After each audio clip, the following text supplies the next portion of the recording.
Allahumma sholli wa sallim ala rasulika karim Muhammad sallallahu alaihi wasallam wa ala alihi wa ashabihi wa man tabi'ahum bi ihsanin ila yaumiddin.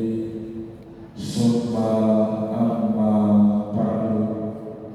Puji dan syukur senantiasa dan tidak pernah bosan-bosannya kita menjaga kehadiran Sang Maha Pencipta Allah Subhanahu wa Ta'ala, yang mana dengan limpahan karunia-Nya, rahmat-Nya, hidayah-Nya serta anugerah-Nya kepada kita semua, kita kembali masih diberi kesempatan, kesehatan dan usia panjang oleh Allah untuk sama-sama dan senantiasa mengabdikan diri kita di jalannya dengan menjalankan segala perintahnya dan menjauhi semua larangannya.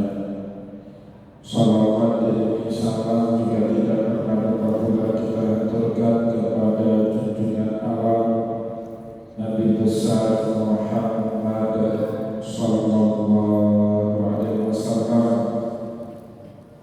di mana beliau telah bersabda dalam sebuah hadis, taraktu fikum amrayni la intamasaktum bihima lam tadillu abada, kitaballahi wa sunnati. Telah meninggalkan kepada kalian dua pusaka yang jika kalian berdomani keduanya, niscaya kalian tidak akan pernah tersesat selama-lamanya: Al-Quran, kitabnya Allah, dan hadis, sunnahnya Rasulullah sallallahu alaihi wasallam. Bapak Ibu kaum muslimin dan muslimat jamaah sholat maghrib dan juga isya yang dimuliakan oleh Allah, mari pada kesempatan yang mulia ini, sambil kembali kita niat iktikaf di rumah Allah, mari sama-sama kita kembali melanjutkan pengajian hadis kita dalam kitab Fathul Bari Bisyarhi Sahih Bukhari karya Imam Ibnu Hajar Al-Asqalani rahimahullahu ta'ala. Bapak Ibu yang dimuliakan oleh Allah, pada kesempatan malam ini, sebelum kita mulai kembali pengajian hadis kita, izinkanlah saya terlebih dahulu menjawab sebuah pertanyaan dari salah seorang jamaah kita, dan pertanyaan ini saya yakin menjadi masalah di hari-hari terakhir kita hidup, terutama ketika harga emas sangat tinggi dalam waktu 6 bulan terakhir ini. Bapak Ibu yang dimuliakan oleh Allah, tadi pagi saya kedatangan seorang tamu, salah seorang jamaah kita. Beliau berniat menikahkan anaknya. Jadi anak beliau laki-laki ingin menghibah seorang perempuan untuk dijadikan istri dari anak laki-laki beliau. Tapi sebelum acara khitbah itu terjadi, mereka sebetulnya sudah datang bersilaturahim kepada keluarga calon mempelai istri. Salah satu dari kesepakatan silaturahim bahwa mahar dari perempuan atau calon istri sebanyak 5 mayar, tapi yang akan disebut di dalam akad nikah sebanyak 10 mayar. Jadi keluarga calon mempelai istri karena harga mahar sangat mahal bagi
Yang pertama, mahar itu di dalam akad pernikahan statusnya bukanlah rukun ataupun syarat sahnya nikah.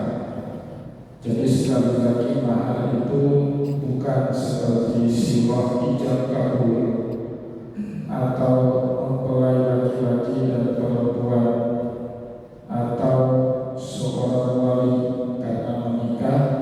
Rukun daripada akad nikah itu harus ada wali atau dua orang saksi, karena tanpa dua orang saksi akad nikah itu tidak sah di dalam syariat. Meskipun mahar ini bukanlah rukun atau syarat dalam akad pernikahan, tetapi wujud daripada mahar itu wajib hukumnya di dalam syariat. Wajibnya kepada siapa? Kalau kata Allah di dalam Al-Quran, allati biyadihi uqdatun nikah, wajib mahar ini kepada orang yang pada tangannya itu punya penentu akad nikah. Yang dimaksud dalam firman Allah Subhanahu wa Ta'ala di dalam ayat tadi, allati biyadihi uqdatun nikah, pada tangannya ada kewenangan akad nikah, itu adalah calon suami, bukan dari pihak istri. Maka oleh sebab itu Bapak Ibu yang dimuliakan oleh Allah, yang namanya mahar ini wajibnya atas suami, tetapi dia menjadi hak bagi seorang istri. Maka yang namanya hak boleh pilih, yang namanya wajib tidak boleh pilih. Bapak Ibu yang dimuliakan oleh Allah, seorang zaki, orang yang sudah wajib mengeluarkan zakat, tidak boleh Bapak Ibu bilang saya tidak mau mengeluarkan zakat tahun ini, tahun depan saja, tidak boleh. Karena bagi seorang zaki, zakat itu hukumnya wajib. Tapi bagi fakir miskin, mustahil zakat. Fakir miskin ini kan orang yang berhak menerima zakat. Dia tidak wajib menerima zakat. Dia zakat bagi fakir miskin itu hak. Maka boleh di dalam syariat seorang fakir dan miskin menolak pemberian harta zakat yang diberikan amil kepada dirinya. Misalnya ada fakir miskin untuk menjaga kehormatan diri, dia tidak mau menerima pemberian zakat dari zaki ataupun dari amil. Itu boleh, tidak ada dosa dari fakir miskin. Kenapa? Zakat bagi mustahil atau fakir miskin disebut dengan hak, tetapi zakat bagi muzaki disebut dengan kewajiban. Kalau muzaki tidak menunaikan zakat, hukumnya dosa. Tapi mustahil, fakir dan miskin tidak mau menerima zakat, tidak masalah. Kenapa? Zakat bagi seorang fakir dan miskin bukanlah kewajiban, tetapi haknya mereka. Mereka boleh memilih menerima hak yang diberikan oleh syariat ataupun tidak untuk menerimanya. Begitu juga mahar, Bapak Ibu. Mahar itu haknya perempuan. Jika permintaan itu berasal dari perempuan atau dari keluarga perempuan, permintaan untuk menyebut harga mahar lebih tinggi dari yang disepakati. Yang disepakati 5 ayat, tapi yang disebut nanti di dalam akad 10 ayat. Kalau itu permintaannya dari istri atau dari keluarga istri atau dari walinya istri, maka hal ini dibolehkan di dalam syariat. Tetapi kalau itu dilakukan atau permintaan dari suami atau keluarganya suami, itu tidak boleh. Maka bagi suami dan keluarganya suami, mahar itu wajib, bukan hak. Tetapi bagi calon istri maupun keluarga besarnya, mahar itu bukanlah kewajiban tetapi hak. Tetapi Bapak Ibu, mahar ini tidak boleh tidak di dalam pernikahan. satu-satunya di dalam keterangan Al-Quran dan hadis yang dibolehkan menikah tanpa mahar Rasulullah Sallallahu Alaihi Wasallam. Allah menyebut di dalam surat Ahzab, wa imra'atun mu'minatun in wahabat nafsaha lin nabi khalisatan laka min dunil mu'minin. Dan perempuan-perempuan beriman jika mereka mau menghibahkan diri mereka untuk dinikahi Nabi tanpa ada mahar, hibah diri Bapak. Jadi mereka tidak terima mahar, tidak terima mutah, atau tidak menerima promo antara dalam bahasa kita. Itu hanya boleh bagi Nabi Muhammad SAW. Didasarkan dari mana?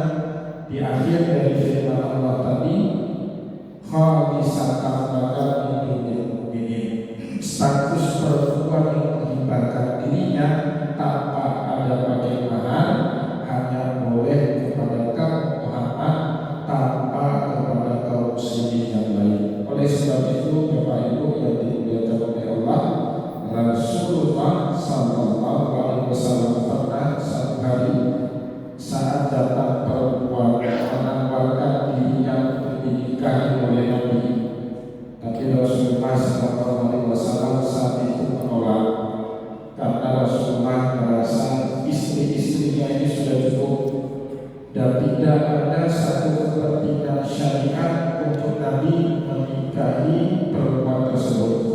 Jadi kadang-kadang Bapak Ibu, nikahnya Nabi itu bukan untuk kepentingan sendiri, tapi juga untuk kepentingan syariat. Seperti nikahnya Nabi dengan Zainab bin Jahsy. Zainab bin Jahsy itu bekas atau mantan istri dari anak angkatnya Nabi, Zaid bin Harithah.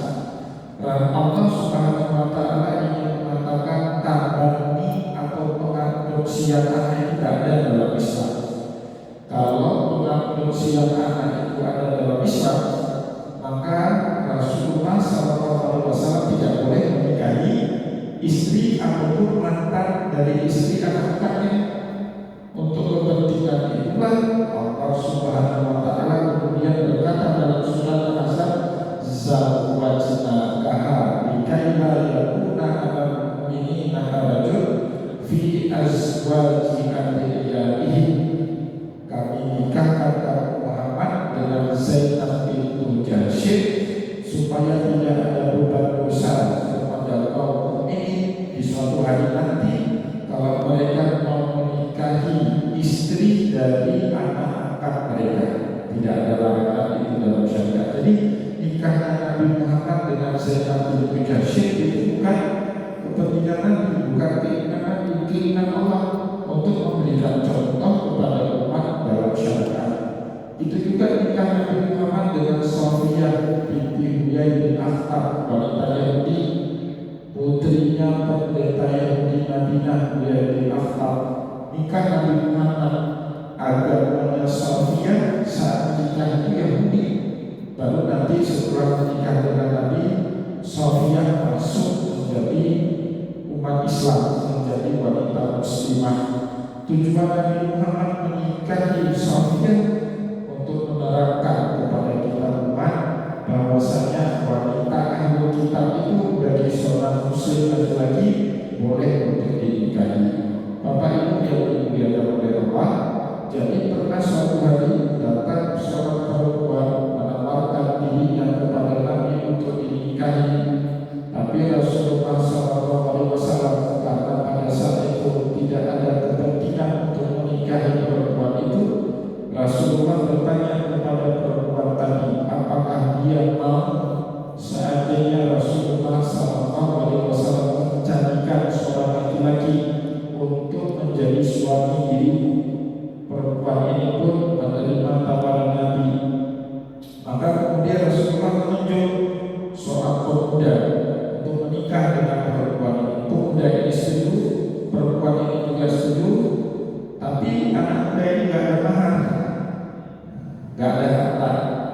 Apa kata Nabi? Iltamis walau Fatimah bin Hadid, carilah apapun deh, yang penting ada benda, walaupun sebuah cincin dari besi tua sekalipun boleh juga untuk mahar. Dicari sana sini bapak ibu, ditungguin lama sama Nabi, orang ini anak muda ini balik tidak ketemu, sebiji cincin dari besi tua itu tidak ketemu. Wahai Rasulullah, bagaimana ini? Kamu pintar kan baca Al-Quran? Tanya Nabi kepada anak muda ini. Oh, kalau itu bisa saya ya Rasulullah. Terus Rasulullah tanya kepada calon istri, apakah kamu bisa baca Al-Quran?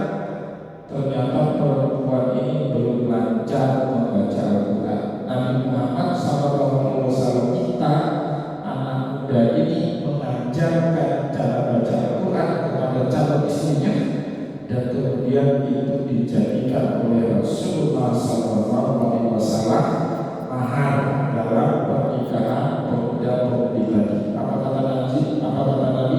Zawajna huma bima ma'akar minal Quran. Aku nikahkan kalian berdua dengan mahar Al-Quran yang kau wajib ajarkan kepada calon istrimu. Nah, dari sini Bapak Ibu ulama menyimpulkan dua perkara. Yang namanya mahar itu walaupun bukan rukun dan syarat nikah, tapi wajib ada dalam satu akad pernikahan. Yang pertama, yang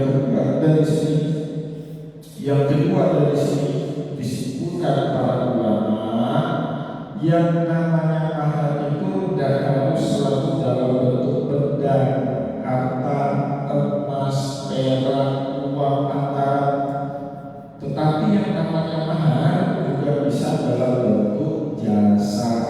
Seperti sahabat tadi, maharnya itu jasa dia dalam mengajarkan Al-Quran kepada calon istrinya. Dan ini diperkuat dengan firman Allah yang bercerita tentang Nabiullah Syuaib alaihissalam saat ingin menikahkan salah satu putrinya kepada Nabiullah Musa alaihissalam. Apa cerita Allah tentang Nabiullah Syuaib alaihissalam? Kata Allah, inni uridu an ukihaka ihda banatayya hataini ala anta juga ditama ya dijaj. Musa, saya sebenarnya bermaksud mengundangkan untuk makan malam ini bukan hanya sekedar jamuan makan, tapi tujuan utama saya ingin menjodohkan kamu dengan salah satu putriku ini. Maharnya ala anta juga ditama ya dijaj. Kamu kerja di peternakan saya, jaga kambing, jaga domba saya selama 8 tahun. Fa'in atmamta asyran fa'in. Kalau kamu mau sempurnakan 2 tahun lagi sehingga menjadi 10 tahun, itu opsinya ada sama dirimu. Wa ma uridu an asyqa alaik. Saya tidak bermaksud membebankan kamu dalam pernikahan ini. Jadi Bapak Ibu yang dimuliakan oleh Allah, Nabiullah Musa menikahi putrinya Nabiullah Syuaib, maharnya apa? Jasa kerja di peternakan Nabiullah Syuaib selama 10 tahun. Jadi Nabiullah Musa berinisiatif menambah syarat lapar menjadi 2 tahun lagi sehingga semuanya benar menjadi 10 tahun.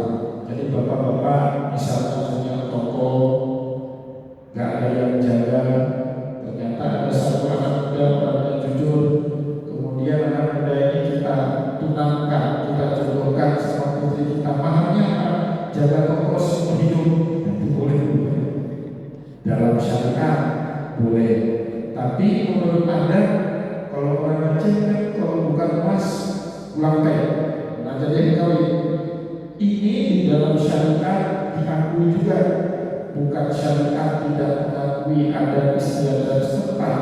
Dan di dalam syariat ada yang disebut dengan mahar misl. Apa itu mahar misl? Mahar misl itu adalah mahar yang wajib dilakukan oleh masyarakat setempat.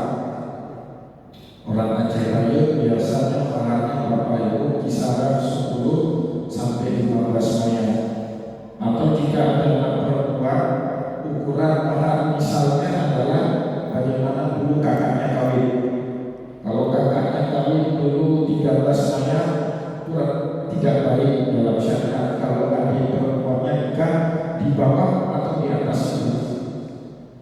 Jika dulu misalnya anak perempuan ini ibunya menikah dulu dengan mahar sebagai lumayan, maka anak perempuan ini nggak baik Bapak Ibu. Menurut syariat nikahnya kurang dari 10 atau lebih daripada 10 mayat. Nah Bapak Ibu yang dimuliakan oleh Allah, oleh sebab itu syariat mengizinkan. Nah kan ada hadis Nabi, sebaik-baiknya perempuan itu yang merendahkan harga maharnya. Tapi hadis itu berlanjut, sebaiknya laki-laki itu yang meninggikan mahar istri. Perempuan itu paling baik dia turun, laki-laki itu paling baik meninggikan mahar. Bapak Ibu yang dimuliakan oleh Allah, dalam keadaan ekonomi yang tidak stabil seperti sekarang ini, tiba-tiba harga emas dari cuma 2,5 sampai 3 juta rupiah dalam waktu kurang 3-4 bulan naik sempat 10 juta, sekarang turun 7 juta sekian. Itu kan tidak normal.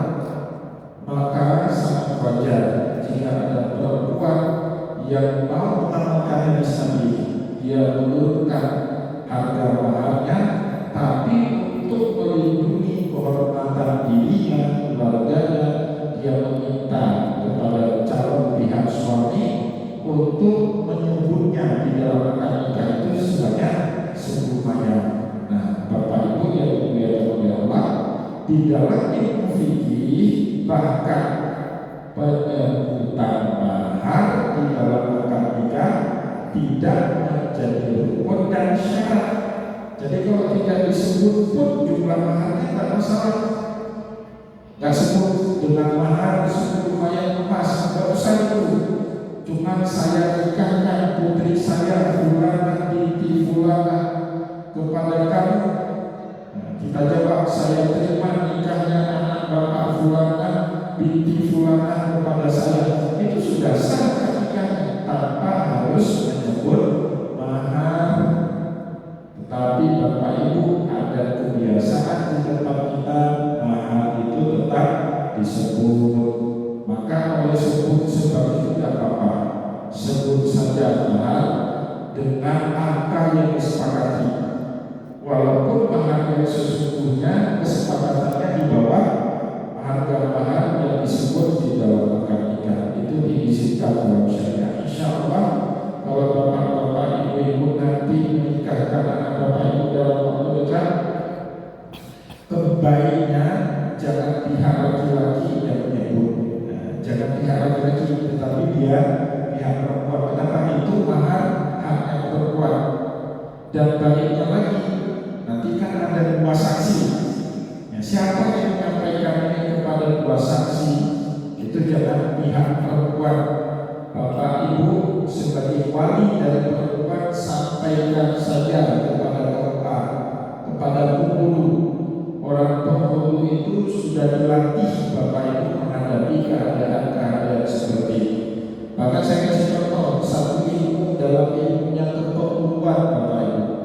Kan ada di tengah masyarakat kita orang yang bunting dulu sebelum menikah, sudah hamil tua, kemudian menikah dengan laki-laki yang menghamili dia belum 9 bulan, katakanlah 7 bulan, perempuan ini melahirkan anak perempuan. Anak perempuan ini Bapak Ibu, dia tidak bernasab kepada bapak biologisnya. Kenapa? Karena dibuahi anak perempuan ini sebelum terjadinya akad nikah, zina. Tapi Bapak Ibu yang dimuliakan oleh Allah, pada saat anak perempuan ini menikah, maka bapak biologisnya ini tidak boleh menjadi wali nikah, tidak boleh. Kenapa? Tidak punya hubungan perdata apapun dia dengan anak biologis dia. Gak ada hubungan nasab, gak ada hubungan apa-apa, walaupun kawin sama ibunya setelah hamil terlebih dahulu. Bapak Ibu yang dimuliakan oleh Allah, dalam keadaan si bapak tidak boleh menikahkan anak biologisnya karena anak biologis ini hamil sebelum nikah, itu bapak-bapak, ibu-ibu gak usah susah, tinggal lapor saja sama Pak. Ya, jadi Pak itu punya ilmu untuk menutupi air yang memang harus ditutupi. Nggak ada kan Bapak Ibu dengan kata ngomong ini saya hari ini bertindak sebagai wali hati menikahkan anak perempuan ini karena anak ini hasil zina, bapaknya dulu belum nikah. Kan ada orang yang gila seperti itu ngomong Bapak Ibu. Nah mereka sudah ada ilmu kepengetahuan. Jadi Bapak Ibu jangan lupa sharing atau sampaikan kepada KUA, nanti biar KUA yang menyelesaikannya.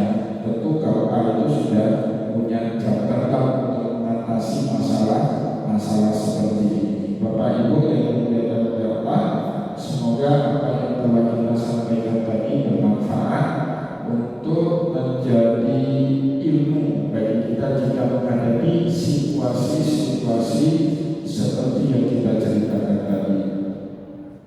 Selanjutnya pada kesempatan malam ini kita kembali akan melanjutkan bacaan hadis kita dengan kitab yang keempat, Kitabul Wudu, bab ke-36, bab qiraatil Quran ba'dal hadats wa ghairihi, bab kebolehan membaca Al-Quran meskipun setelah kita berhadas. Bapak Ibu yang dimuliakan oleh Allah, pada pertemuan yang lalu kita sudah baca sedikit hadis yang ada di dalam bab 36 ini, yaitu hadis nomor 183 di dalam kitab Sahih Bukhari, di mana hadis ini diriwayatkan kepada kita oleh Imam Bukhari dari sahabat Nabi Abdullah bin Abbas yang kebetulan punya dua hubungan kerabat dengan Nabi. Yang pertama, Abdullah bin Abbas ini tidak lain merupakan sepupunya Nabi, putranya Abbas bin Abdul Muttalib. Abbas bin Abdul Muttalib ini adalah adik kandungnya Bapak Rasulullah, Abdullah bin Abdul Muttalib. Yang kedua, Abdullah bin Abbas ini punya ibu namanya Ummul Fadl binti Haris. Ummul Fadl binti Haris ini tidak lain merupakan kakak kandung dari salah seorang istri Nabi Muhammad yang bernama Maimunah. Sebab itu Bapak Ibu, seperti yang sudah kita sampaikan pada pertemuan yang lalu, Abdullah bin Abbas ini punya akses lebih untuk bisa keluar masuk ke dalam rumah Nabi. Termasuk dia menceritakan pengalamannya satu malam saat menginap di rumahnya Rasulullah bersama istrinya Maimunah yang kebetulan masih makcik daripada Abdullah bin Abbas radhiyallahu anhu. Maka Abdullah bin Abbas radhiyallahu anhu pun tertutur atau bercerita kepada kita pengalaman-pengalaman yang dia alami yang terjadi di malam itu bersama dengan Rasulullah. Apa kata Abdullah bin Abbas? Kata Rasulullah pun tidur di awal malam setelah melaksanakan sholat isya berjamaah, hatta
mengajarkan kepada kita, ya juzu qiraatul Quran ba'dal hadas, tajuzu qiraatul Quran ba'dal hadas. Bolehnya kita tetap membaca Quran meskipun kita dalam keadaan hadas. Buktinya apa? Nabi Muhammad bangun tidur, Allah kita tidur, maka wudhunya al-ain bika usap, kata Rasulullah. Mata itu kail pengikat yang ada di tubuh kita. Idza namatil ain istaqra bika, jika kedua mata itu tertutup, maka terbukalah kail yang ada di tubuh kita itu, sehingga kemungkinan kita keluar angin besar sekali pada saat kita tidur. Maka oleh sebab itu Rasulullah SAW bangun tidur, beliau baca 10 ayat dari Al-Quran. Ini sebagai bukti bolehnya kita tetap membaca Al-Quran ataupun berzikir selama kita dalam keadaan hadas kecil. Kalau hadas besar, ijma para ulama tidak boleh zikir, tidak boleh baca Al-Quran, dan tidak boleh membaca kalimat-kalimat suci yang ada di dalam syariat kita.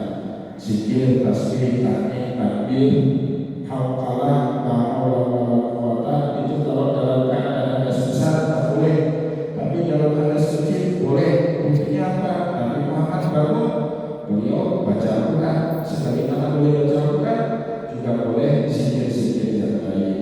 Tetapi Bapak Ibu, dari Imam Ibnu Hajar al-Asqalani ini di depan oleh sebagian ulama lain. Kenapa?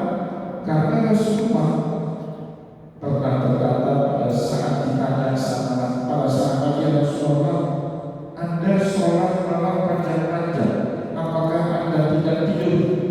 Apa jawaban Nabi pada saat ditanya sama sahabat seperti ini? Tanamu ainaya wala yanamu qalbi.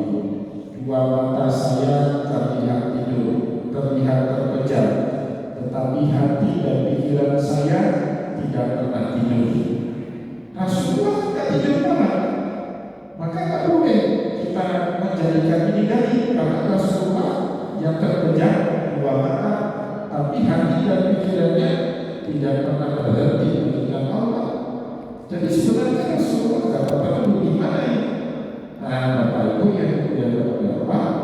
Hal ini disanggah oleh Imam Bukhari sendiri, karena di dalam lanjutan riwayat tadi Imam Bukhari menyampaikan kepada kita, setelah Rasulullah bangun, beliau mengusapkan dua tangannya pada wajah, kemudian membaca 10 ayat terakhir dari surat Al-Imran. Summa qama ila syarri mu'allaqati fatawadda'a minha fa'asana du'a. Kemudian Rasulullah bangkit dari tempat tidurnya, beliau menuju ila syarri mu'allaqah, kepada satu wadah, satu gerda, satu tempat penampungan air yang tergantung di dinding rumahnya Nabi. Beliau tuangkan wadah air itu, fatawadda'a minha, Rasulullah berwudu dari wadah itu, fa'asana, dan Rasulullah berwudu dengan sangat baik. Tsumma qama yusalli, kemudian Rasulullah melaksanakan sholat setelah berwudu. Apa kata Imam Bukhari di dalam riwayat ini? Qala Ibnu Abbas. Setelah Abdullah bin Abbas menceritakan semua riwayat tadi, beliau kemudian berkata, fakuntu fasalatu misla ma sama'a bihi Rasulullah. Aku pun ikut bangun dan aku melakukan apapun yang dilakukan oleh Nabi Muhammad sallallahu alaihi wasallam. Nabi Muhammad bangun, duduk, mengusapkan kedua tangannya kepada wajah. Hal itu juga dilakukan sama Abdullah bin Abbas. Setelah itu Rasulullah baca 10 ayat terakhir dari surat Al-Imran, juga dilakukan sama Abdullah bin Abbas. Abdullah bin Abbas gak seperti Nabi. Kalau Nabi terpejam dua mata tetapi hatinya hidup, Abdullah bin Abbas itu kan bukan Nabi, tidurnya sama seperti kita. Nah, maka oleh sebab itu Bapak Ibu, ini dari bukan berbicara tentang kekhususan Rasulullah kata Imam Bukhari, tapi ini dari menjadi umum kepada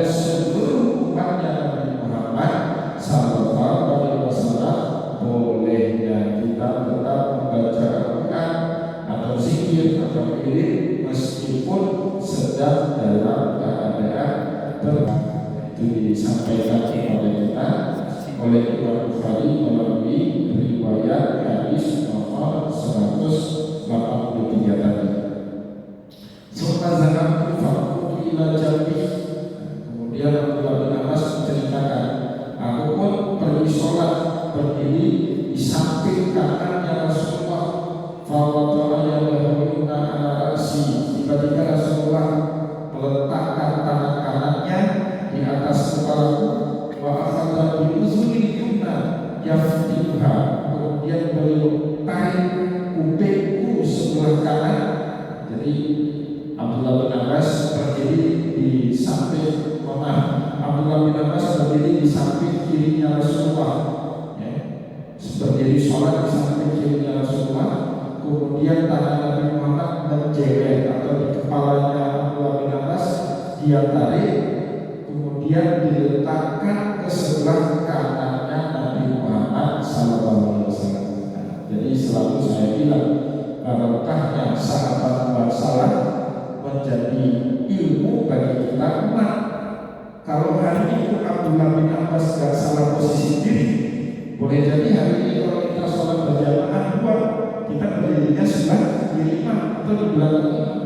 Tapi di hari itu Rasulullah menarik Abdullah bin Abbas, memindahkannya ke sebelah kanan Rasulullah SAW, sehingga ditentukanlah di dalam ilmu fikih kalau kita sholat berjamaah dari dua orang, imam dan makmum, kita tidak berdiri di kirinya imam atau di belakangnya imam, tetapi kita berdiri di samping kanannya imam. Dan ini dari mana? Dari praktek sholat Rasulullah bersama Abdullah bin Abbas radhiyallahu anhu.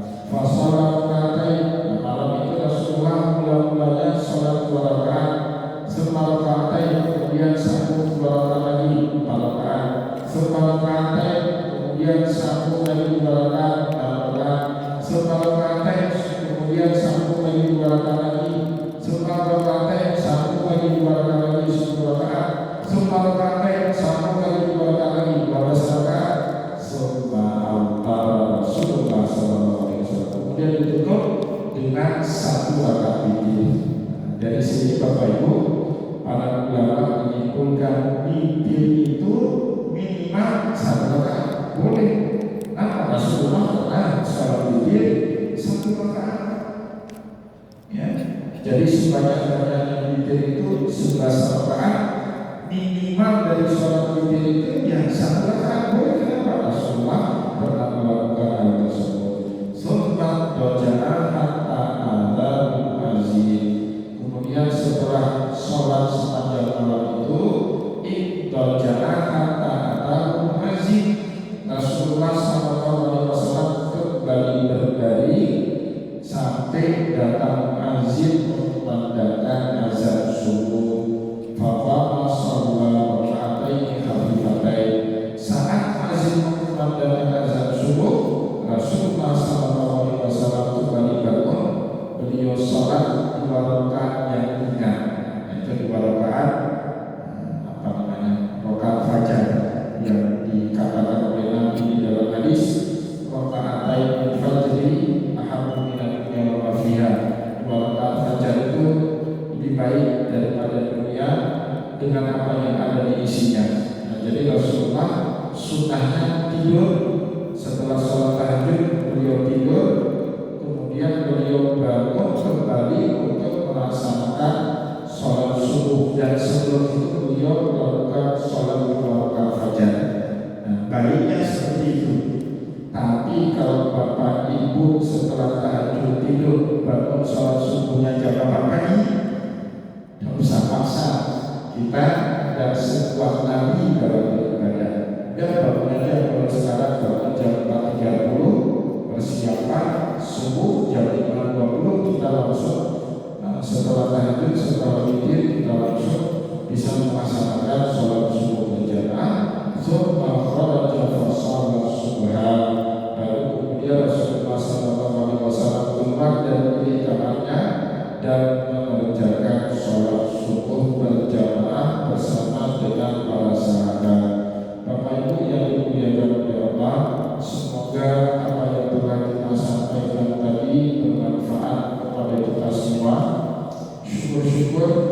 kita amalkan dalam kehidupan kita sehari-hari. Dan juga saya mohon maaf jika ada yang tidak berkenan. Allahumma fiqh wa qawmi wa nasr inna Allah fatul karim. Wassalamualaikum